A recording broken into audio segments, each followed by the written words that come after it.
আর দিদি থুতু থেকে সিভিক ভলান্টিয়ার পয়দা হয়। এবার পয়দা হবে সিভিক টিচার। সবচেয়ে বেশি বেনিফিশিয়ারি এই 26,000 চাকরি চলে যাবে পশ্চিমবঙ্গ সরকার। দিদি মামাবাড়িতে চিনতে পারে, পার্থ চট্টোপাধ্যায় অর্পিতাদের চিনতে পারেনি, তাহলে দিদির কিন্তু নোবেল প্রাইজ পাওয়া হবে। ম্যাক্স সাইজে তাহলে পাওয়া হবে। স্যার ইতিমধ্যে আমরা দেখতে পেয়েছি হাইকোর্টের রায় বহাল, সুপ্রিম কোর্টও 26,000 চাকরি বাতিল। ঠিক তার মধ্যে এবিপি আনন্দে একদম একান্তে কুণাল ঘোষের একটি ইন্টারভিউ ভাইরাল হয়েছে। সেখানে তিনি বলেছেন যে 2021 থেকে এই নিয়োগ নিয়ে যে জালিয়াতি সেটা চলতো এবং সেটা দল জানতো, এবং এখনো নাকি মন্ত্রিসভায় একজন বহাল তবিয়াতে ঘুরে বেড়াচ্ছে, এরপরও মুখ্যমন্ত্রীর ক্যাবিনেটে। কি বলবেন? Collective responsibility. পার্থ চট্টোপাধ্যায়কে ধরার পর, গ্রেপ্তার করার পর ববি হাকিম এই কথা বলেছিলেন, কালেকটিভ রেসপন্সিবিলিটি। অর্থাৎ পার্থ চট্টোপাধ্যায় যে চুরি ডাকাতিটা করেছে, চুরি ডাকাতি, যে নোংরামি নষ্টামি করেছে, অর্পিতার সাথে যে ঘাত্তামি করেছে, এইটা সব দায় হচ্ছে মন্ত্রিসভার। Collective responsibility. আমি কুণাল ঘোষকে খুব পছন্দ করি, মাঝে মাঝে সত্য কথা বলে। একবার বলেছিলেন ডাকাত রানী, সত্য কথা। আবার বলছেন 21 সালের পর থেকে এই দুর্নীতিতে যারা যুক্ত তারা এখনো রয়েছে পার্টিযুক্ত, এবং একজন ক্যাবিনেট মিনিস্টার ঘুরে বেড়াচ্ছে।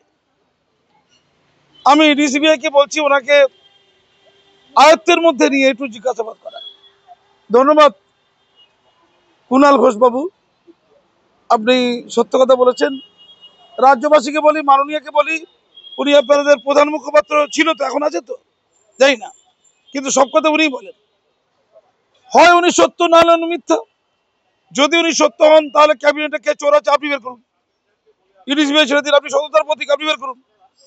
আর যদি উনি মিথ্যা হন তাহলে বের করে দিন। রেখেছেন কেন? উনি তো বলেছিলেন ডাকাত রানী, ওটা কি সত্য ছিল না মিথ্যা ছিল? আপনি ডাকাতদের রানী? আপনি কি সারদার আসল বেনিফিশিয়ারি? হয় সত্য না হলে মিথ্যা।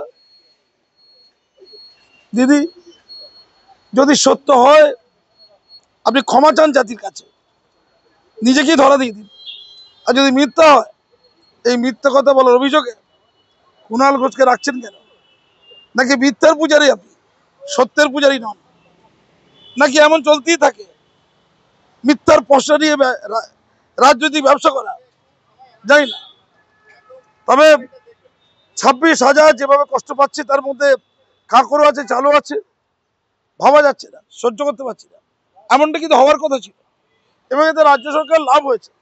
26,000 চাকরি প্রার্থী, তাদের বেতন, চাকরি প্রার্থী নয় চাকরিজীবী, তাদের যে কোটি কোটি টাকা বেতন বেঁচে গেল, ওই কোটি কোটি টাকার বেতনটা নিয়ে মাননীয় 26 ইলেকশনের আগে অনেক কাজ করতে পারবে। উনি একটা পদ তৈরি করতে পারেন। কি পদ? সিভিক টিচার পদ। এটা আমি ওরকম পরামর্শ দিচ্ছি।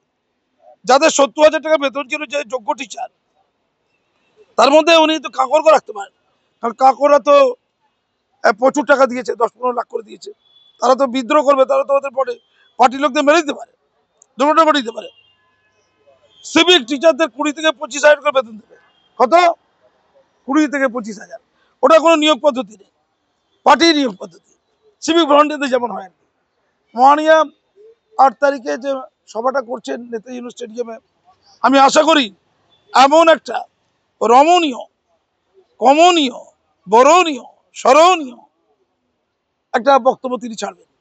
সিভিক টিচার বেতন 20 থেকে 25,000, 70,000 চাকরি করে 20,000 চাকরি দিলাম, কেমন? টাকা তো বাঁচলো, আর চাকরিও দিলাম। পরবর্তীকালে বলবো তোরা ক্যাডার হ, পার্টির ক্যাডার, কাজ না করলে সরিয়ে দিয়ে অন্য লোককে ঢুকিয়ে দেবো।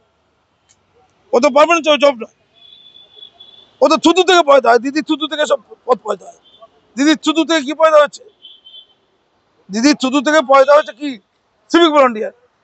আর তহসিল দিকে থুতু থেকে কি পয়দা হচ্ছে? বিষাক্ত সাপে কামড়ানোর প্রতিষেধক। কার থুতু? ফুরপুরা তহসিল দিকে থুতু দিয়ে রাজ্য চলছে। বিষাক্ত সাপে কামড়ানোর প্রতিষেধক কোথায় পাওয়া যায়? তহসিল দিয়ে থুতুতে পাওয়া যায়। সে বলেছে যে বিষাক্ত সাপে কামড়ালে হসপিটালে যাবেন না, ডাক্তার কাছে যাবেন না, আমার কাছে আসবেন, আমি ক্ষতস্থানে থুতু দিলেই ভালো হয়ে যাবে।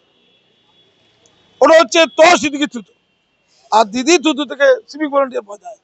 এবার পয়দা হবে সিভিক টিচার।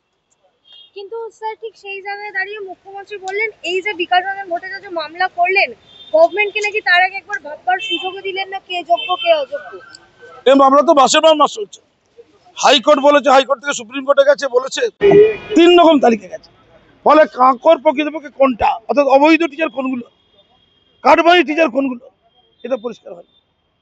বারবার চেতাবনী দিয়েছে সুপ্রিম কোর্ট, পুরো প্যানেল বাতিল করে দেবো।